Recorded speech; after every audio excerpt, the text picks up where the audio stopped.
Jamilyn JUETTEN said that there's a reason why investigators are hiding a lot of the information. And she also said, if you're trying to solve this case with only the information that's been released, you won't be able to do it.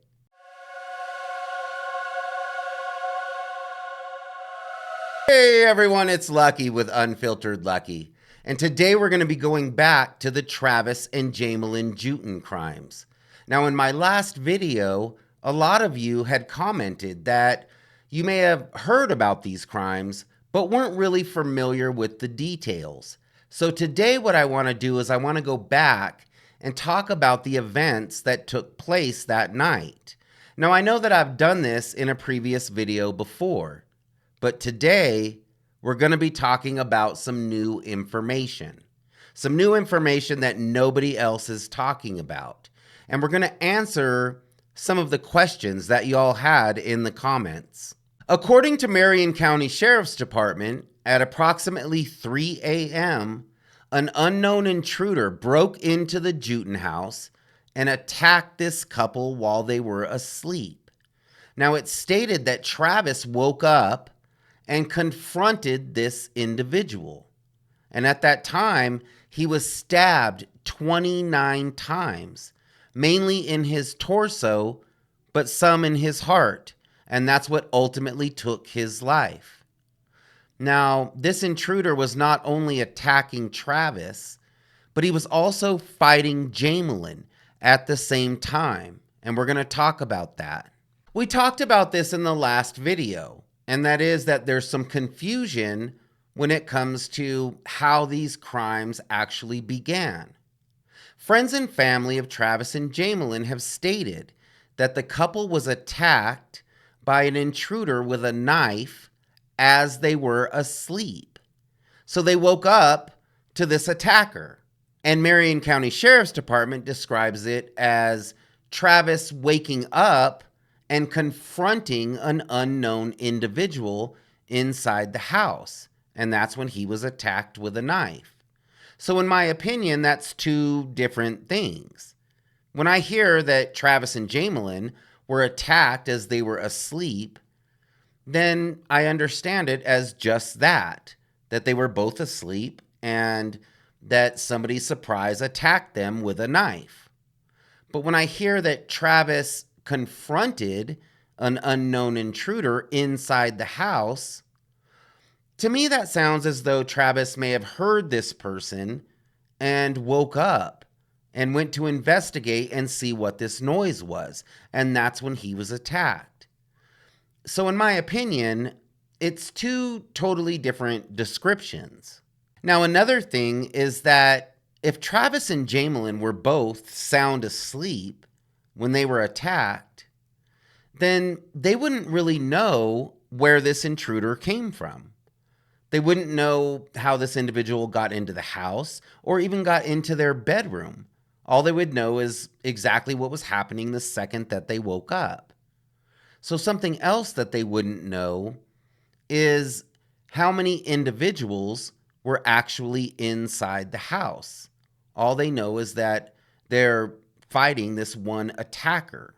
It's described as though Travis confronted this unknown individual. So we can assume that he was the first person who was attacked. Now, it was stated by friends and family of Travis and Jamilyn that as the attack began, Jamilyn woke up and began to help Travis. So, in my understanding, it sounds as though Travis was attacked first, and Jamilyn heard the commotion, and she woke up and began to also fight this attacker.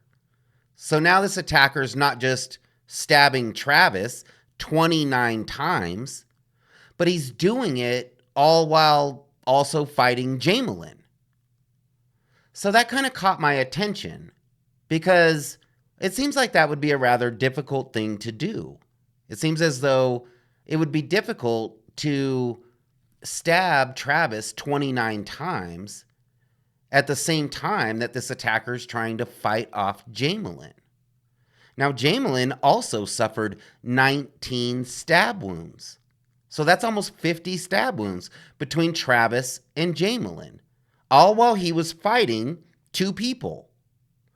You know, aside from the stab wounds, Jamilyn also suffered from fractures, which she has confirmed were caused by the knife. So, in my last video, I talked about Jamilyn also being battered, but that's not the case. Jamilyn confirms that she wasn't beaten, that these fractures were caused by the knife and by the stabbing.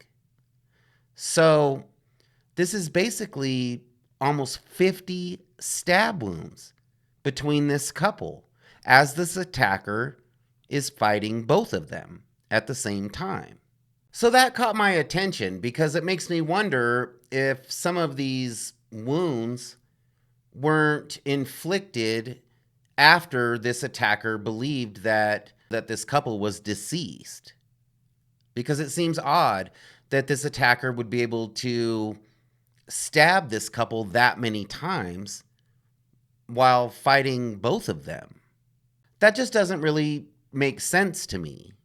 But what does make sense is that the injuries tell a story, in my opinion. And that story is that whoever committed these crimes definitely wanted this couple deceased. They didn't want to take any chances that they may survive. And that's why, that was the reason for what I would consider to be overkill. It's very possible that this attacker had no idea that Jamilyn was still clinging to life.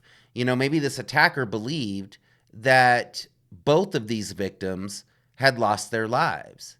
Whether these crimes were carried out, out of passion, maybe revenge, or maybe another reason. But in my opinion, they were very personal. Knife attacks are very, for lack of a better word, intimate, because the attacker has to get up close to their victim. Basically, they have to be touching and manipulating their victims as they're attacking them. And in my opinion, that's a good indication that this individual was very angry, that this individual had an axe to grind with this couple. Something was going on that this attacker felt like he needed to eliminate this couple, in my opinion. Now, I do feel as though whoever committed these crimes was very familiar with Travis and Jamilyn. And I also feel as though Travis and Jamilyn were familiar with this attacker. Now, that doesn't mean that they were able to identify him because, as they stated, he was wearing a full mask. But I believe these people knew each other. And I think it's very possible that Jamilyn has her suspicions as to who it is that committed these crimes. I do believe that it's very possible that Jamilyn has some idea of who could have done this. After this perpetrator brutally attacks Travis and Jamilyn, he leaves the house. He doesn't steal anything. Travis's brother confirmed that nothing was stolen. Everything was left intact. So, after this attacker begins to leave the house is when the house guest, let's not forget, there was a guest staying in the house that night the entire time that these crimes were being carried out. So as this intruder is leaving the house guest is calling 911. And in my opinion, I don't believe that this house guest ever left that bedroom. It's been reported that he called out to the intruder to let him know that 911 had been called, possibly to maybe scare him off. But I don't believe that. I believe that this house guest stayed hidden in the bedroom and called 911 as the intruder was leaving. You know, he wouldn't want to draw attention to himself after this individual just attacked two of his friends in a very, very brutal manner. So I do believe that he stayed hidden until this individual was leaving, and that's when he called 911. Now, Jamilyn said something in a post, and in this post, she basically stated that there's a very good reason why investigators are hiding a lot of the information. And if you're trying to solve this crime with just the information that's been released, you won't be able to do it. Now, those weren't her exact words, but that was basically what she was saying, which seemed kind of odd to me because Travis's family is desperately seeking answers. They're desperately seeking any information as to who could have committed these crimes. But on the other hand, it almost seems as though Jamilyn is trying to discourage anyone from looking any further into these crimes. I don't know why, but it does appear to be that way. Now, I've read a lot of posts and comments from Jamilyn, and she seems very friendly. She's very polite, and she seems to be very respectful.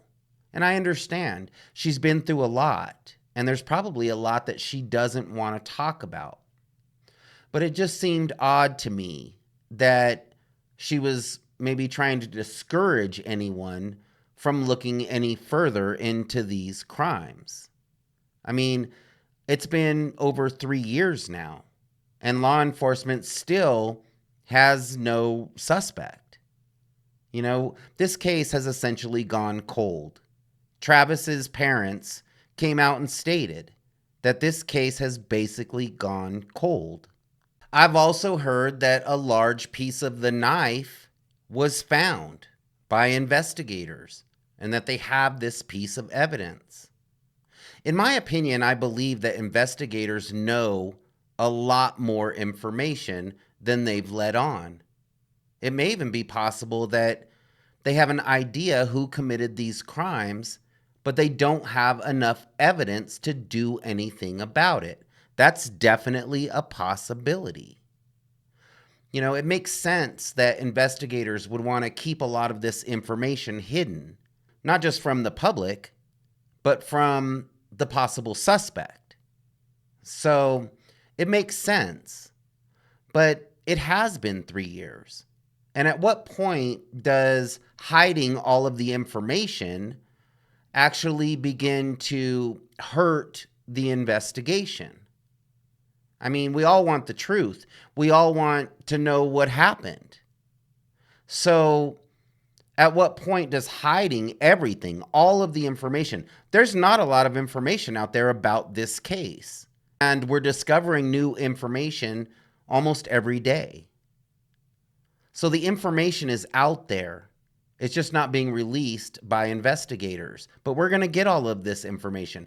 And I have a lot of information that we're going to talk about in future videos because there's a lot that's gone on after these crimes were committed. There's a lot of things that have happened in the background and things that have kind of been going on that I'm finally just starting to piece together. And we're going to talk about all that in future videos. Any information about this house guest is being buried. His identity, what he knows, and that's understandable. I understand why investigators would want to keep this hidden. But I believe that this house guest is very important to this investigation because this is allegedly the one individual who was inside this house as the crimes were being carried out. I believe that this house guest has a lot of the answers. And I have a lot of information. I have a lot of pieces that I'm putting together. And I just want to confirm everything before I pass this information along to you. So it's very possible that by the next video, we'll know who this house guest is.